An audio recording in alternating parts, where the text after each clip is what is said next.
question, the member for Ottawa West Machine. Thank you, Speaker. Last week, we learned from the Commission hearings in Ottawa that while the Premier was busy hiding from his political responsibilities, the occupation of our city forced kids with cancer to miss chemo and radiation treatments at CHEO. Families of sick children were also forced to pay out of pocket for hotel rooms to ensure they weren't late for surgery. This was a crisis, Speaker, and the Commission wants to ask the Premier what solutions he had in mind to address it. Ottawa residents want to know too. Is the Premier fighting the summons so he doesn't have to admit he had no plan? Government House Leader. Just the opposite, Mr. Speaker. As I've said on a number of occasions, of course, we are assisting the Commission.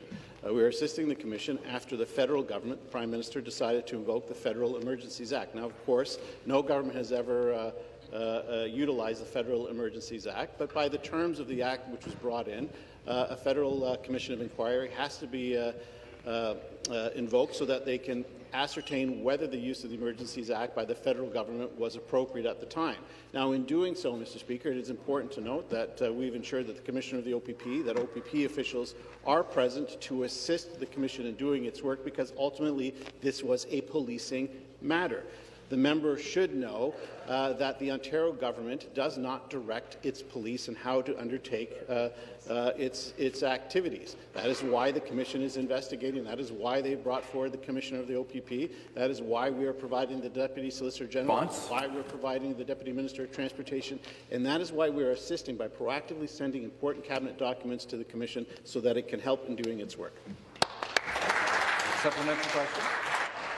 Kids missing chemo treatments isn't just a police matter, Speaker. It's a crisis, and it's a crisis that the Premier had no plan to address. Workers in Ottawa lost thousands of dollars in income because the occupation shut their workplaces down for 28 days. They used up all their savings, struggled to pay rent, had cell phones cut off, and defaulted on student loan payments. One of the questions the Commission wants to ask the Premier is why he wouldn't attend tri-part meetings on the situation. And guess what, Speaker? Ottawa residents want to know that too. Why does the Premier think he doesn't owe Ottawa workers any answers?